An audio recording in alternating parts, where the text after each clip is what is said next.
कलेजा फटता है उनका, कलेजा फटता है उनका जो 5 स्टार होटल में जाते थे, राजा रानी रहते थे। उस सूट का किराया एक दिन का 1 लाख 1.5 लाख। एक होटल में मैं गया तो कहा यहाँ एक सूट है, उसका 5 लाख एक रात का किराया है। मैंने कहा चल भैया थोड़ा दिखा दे कि उसमें क्या है। मैं गया तो मैं पूछा इसमें रहने वाला मरता है कि नहीं, तो कहा मरता तो सब है। हम कहा जब इसमें भी मरना है तो इसी में आके कहा मरेंगे इतने बड़े घर में। बाप को उनकी चिंता है जो 45,000 के बोतल का शरबत पीते हैं, उनका क्या होगा? अरे उनका क्या होगा? बहुत मौज उड़ाए हो, बहुत मस्ती किए हो, देश का खजाना लूटे हो, लुटवाए हो, बांट करके खाए हो। नरेंद्र मोदी आएगा, ऐसा ताला लगाएगा कि सबका दिवाला निकल जाएगा। गांव गरीब किसान मजदूर खुशहाल और अमीर बन जाएगा। उसके बेटे के चेहरे पर लाली आएगी, उनके घर में खुशहाली आएगी। तरफ से बोल रहा हूं, क्या आप उस निर्भीकता के साथ बोल सकते हैं? नहीं बोल सकते। Please look at the chair. Yes madam, आपसे मैं प्रार्थना करता हूँ। अब आइए, मैं ज्यादा समय नहीं लूंगा। अनस्किल्ड लेबर हो, किसान अनस्किल्ड लेबर है और बाकी लोग स्किल्ड लेबर हैं। मैं एक बार अपने खेत में हल चला रहा था, मेरे गांव के बगल में डिफेंस का हवाई पट्टी है, जहाज उड़ रहा था, तो मैं रुक गया। मैंने सोचा ये ऊपर से कुछ बोल रहा है हवाई जहाज उड़ाने वाला। तो मैं अपने अंदर से कहा क्या बोल रहा है? तुम यही कह रहा है कि मैं टेक्निकल हूँ, हवाई जहाज उड़ा रहा हूँ। तू जा हवाई जहाज उतार के या, अब मेरा हल का मूठ पकड़ के जोत के बता। हवाई जहाज उड़ाने में, हवाई उड़ाने में मैं नॉन टेक्निकल हूँ, हल चलाने में तुम नॉन टेक्निकल हो। दोनों का सौदा बराबर है। तेरी विद्या हम न जाने, मेरी विद्या तुम न जाने। आज किसान की बात करने वाले बड़े बड़े नेता है। वीरेंद्र जी उस दिन कह रहे थे कि उनके आगे में गाय या भैंस रख दीजिए तो भी नहीं पता लगेगा दूध आगे से निकलता है कि दूध पीछे से निकलता है।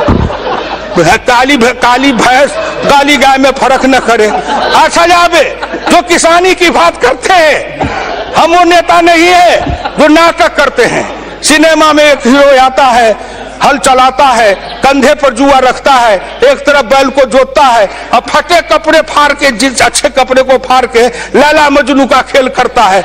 उसी तरह राजनीति में लैला मजनू का खेल है। फटा कपड़ा लेके मंच पर लोग दिखाते मेरा फटा है। अरे फटा है लेकिन वो क्या दिखा रहे हो? बोलो ना बचपन में क्या फटा था? हम तो बचपन में फटे कपड़े पहने थे। हम जिस समय थे उस समय ये जीन्स फीन्स ये पैंट पतलून नहीं था। हम तो जो अंडर पैंट पहनते हो आप, वो डोरी वाला पैंट पहनते थे, अब बोरे की टाट पर बैठते थे, गांव में बैठ के बासी भात खाते थे। महोदय, संजोग ऐसा है कि जब कभी उधर से वीरप्पा मोइली जी बोलते हैं तो ठीक उनके बाद मुझे बोलने का अवसर मिलता है। वीरप्पा मोइली जी जब बोल रहे थे तो अंग्रेजी के ना जाने कौन कौन शब्द का इस्तेमाल कर रहे थे। मैं तो उतने अंग्रेजी के उन शब्दों को जानता नहीं, लेकिन उनके भाव को मैं समझ रहा था। आखिर वीरप्पा मोइली जी आप भी ओबीसी समाज के हैं और मैं भी ओबीसी समाज का हूं। का दुख जाने दुखिया, का दुख जाने दुखिया माए। हिंदुस्तान में 2 हिंदुस्तान है। एक हिंदुस्तान है गांव का हिंदुस्तान भारत, और दूसरा हिंदुस्तान है जिसको कहते हैं इंडिया। वीरप्पा मोइली जी आप इंडिया से बोल रहे थे और मैं भारत से बोलता हूं। आप जब बोल रहे थे तो आपकी भाषा और आपकी भावना को हिंदुस्तान के मुट्ठी भर लोगों ने समझा होगा, और मैं जब बोलता हूं तो मेरा उत्तर प्रदेश बिहार तक के ग्रामीण क्षेत्र में काम करने वाली माँ बहन मजदूर किसान सब समझ रहे होंगे।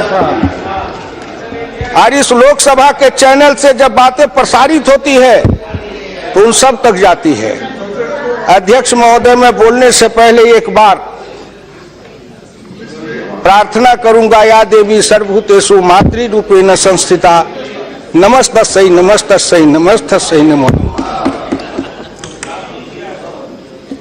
आपने हिंदुस्तान के उस गर्भिणी माँ के बारे में कभी सोचा? नहीं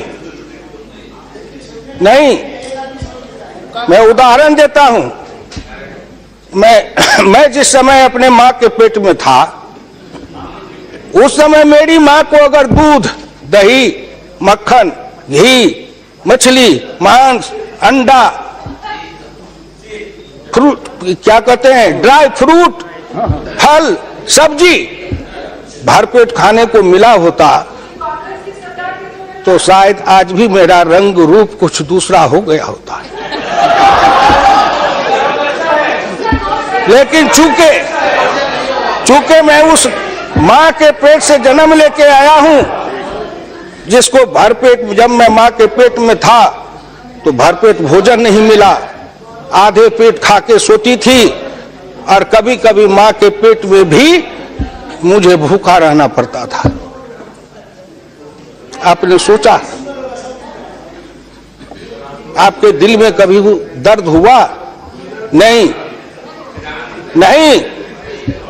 हम तो जेलों में, आपके राज में, जेल में जाते थे तो गाते थे, धनवानों के राजमहल, हम गरीब को फांसी घर, हम चलो बसाए नया नगर। मैं धन्यवाद देना चाहता हूं श्रीमान प्रधानमंत्री नरेंद्र मोदी जी को कि उन्होंने उस मां के दर्द को समझा और उस गर्भिणी माताओं के लिए 6,000 रुपया भोजन के लिए दिया।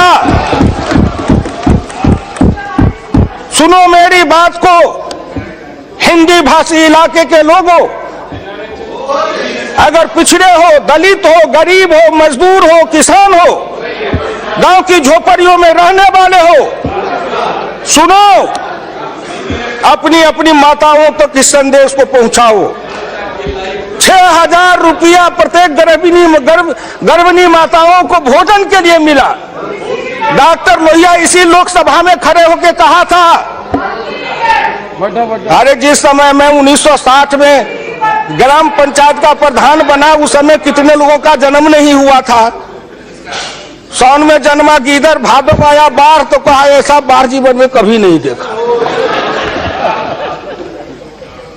इसलिए मैं आप लोगों से प्रार्थना करूंगा, और खास करके रंजीत रंजन, मैं उस कोसी के इलाके में घूमा हूं, और जितना मेरे शरीर से पसीना गया होगा उतना आज के नौजवान दूध नहीं पीते होंगे। इसलिए आपसे मेरी प्रार्थना है, सुनिए मेरी बात को।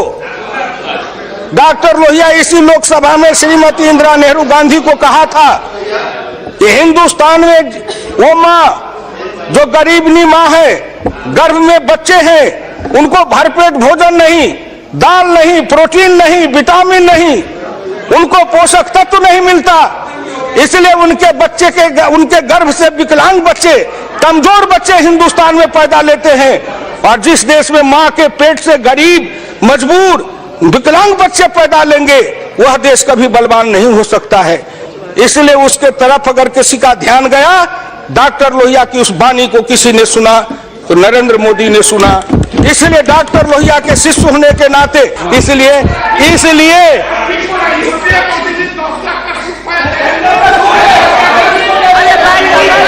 ठीक बात है, ठीक बात है। कल्याण जी, आप मेरी बात न समझेंगे, क्योंकि आप तो अच्छे वकील हैं, आप तो अच्छे वकील हैं ना। हाँ, जो ज्यादा पैसा देगा उसका बहस करते हैं। आप वकील हैं उसके, जो ज्यादा फीस देगा उसकी बहस करेंगे, कागज भी न पूछेंगे उसने क्राइम किया है कि नहीं किया है। मैं अपनी बात समाप्त करते हुए कहता हूं, एक बात हिंदुस्तान के गांव, गरीब, किसान, मजदूर, पिछड़े, दलित, अल्पसंख्यक जितने लोग हैं सबके लिए किया। अंत में मोदी जी ने कहा सबका साथ सबका विकास, सबका साथ और सबका विकास। उस सब में कौन नहीं है? हिंदू है, मुसलमान है, सिख है, ईसाई है, गरीब है, अमीर है, पिछड़ा है, दलित है, सबका साथ सबका विकास। खेत में पानी, सबके खेत में पानी, हर हाथ को काम, सबके हाथ के काम, हर के चेहरे पर लाली, सबके चेहरे पर लाली। हर गरीबी गर्भवती माता को 6,000 रुपया, सबके घर में 6,000 रुपया, कोई भेद नहीं है किसी जात के लिए, न अल्पसंख्यक है न बहुसंख्यक है, हिंदुस्तान एक समान है। इसलिए समदृष्टि रखिए, सबके लिए बराबर का काम करिए, सब भारत उठेगा, भारत शक्तिशाली बनेगा और भारत मजबूत, और भारत जितना शक्तिशाली बनेगा देश शक्तिशाली और मजबूत बनेगा। हमारा हिस्सा ज्यादा आएगा। जब सबका बेटा नौकरी पाएगा तो सबसे ज्यादा पिछड़े वर्ग के भी हम नौकरी पाएंगे, क्योंकि हमारी संख्या ज्यादा है। दलित ज्यादा नौकरी पाएगा क्योंकि उसकी संख्या ज्यादा है। जब सबका विकास होगा उसमें मेरी हिस्सेदारी ज्यादा होगी, जब सबका कल्याण होगा मेरी हिस्सेदारी ज्यादा होगी। इसलिए उस दृष्टिकोण से हम सोचते हैं। तो नरेंद्र मोदी जी की योजना ने हिंदुस्तान में आर्थिक परिवर्तन, सामाजिक परिवर्तन, राजनीतिक परिवर्तन, सांस्कृतिक परिवर्तन और धार्मिक परिवर्तन, ये सब की ओर जो आगे बढ़ रहे हैं, इसी से हिंदुस्तान का कल्याण होने वाला है। इसीलिए मैं इस बजट का समर्थन करता हूं, ईश्वर से प्रार्थना करता हूं कि हे ईश्वर, नरेंद्र मोदी की रक्षा करिए। अगर कोई संकट आवे तो हम लोगों पर थोड़ा थोड़ा बांट दीजिए, लेकिन नरेंद्र मोदी के ऊपर कोई संकट नहीं आवे। वो गांव गरीब किसान का नयन का तारा है, हृदय का दिल का धड़कन है, उसकी रक्षा आप करना, जिससे वो आगे कुछ करके दिखाएंगे।